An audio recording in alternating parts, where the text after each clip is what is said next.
Nakikita nyo ba yung batang yan? Yan. Lagi yan nagpa-parking dito sa may David Salon. Yan. Madalas kong bigyan ng pagkain yan. So, nandito ulit siya. Bibigyan natin siya ng pagkain. Tawagin ko lang. Yan na siya, yan na siya, yan na siya. Palapit na siya. Yan na siya. Pupunta na yan dito. Kaya alam niya, bibigyan ko siyang pagkain. Wait lang daw, wait.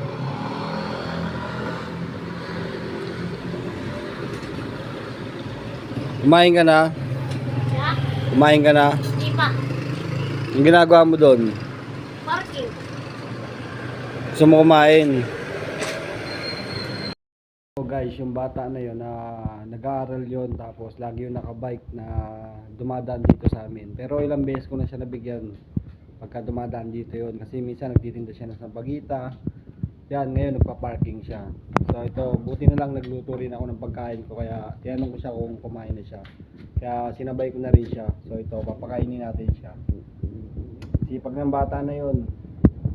So pagdating kasi sa mga ganito, yung mga batang ganito, so malambot kasi ang puso natin kasi pinagdaanan natin yan.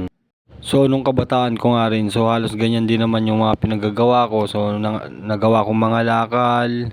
So kahit ano nga nagawa ko na rin nung kabataan ko kasi nga lumaki ako nang walang magulang. So lumaki ako sa mga lola, sa tita. So iba-iba pa. So halos na pasapasaan din ako. Kaya kahit ano rin mga pinagagawa ko sa buhay ko para lang din makakain ako.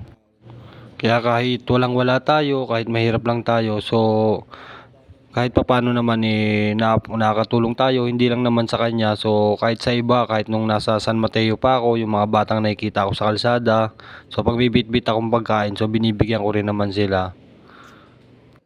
Hindi naman natin kailangan maging madamot kahit na walang wala tayo. At so ayun guys, sana supportan nyo yung Facebook page ko para marami pa tayong matulungan. Siyempre, yun naman ang gusto natin mangyari. So, makatulong tayo sa mga bata. So, yun talaga yung goal ko. Kaso nga lang, siyempre, hindi naman tayo mayaman. So, financial din ang kailangan. Kaya, support tayo. Like and share lang sa mga video na ginagawa ko. At sana, supportahan nyo yung channel ko. Maraming salamat sa mga sumusuporta, sa mga solid, sa mga followers ko, friends and followers ko. Maraming salamat sa inyong lahat. So, yun guys, pakisuportahan na lang yung mga video na ginagawa natin. Sana tuloy-tuloy yung maging video natin na ganito. Maraming salamat sa suporta. Like and share lang. Sobrang pasalamat ko na doon. Malaking tulong na po yun.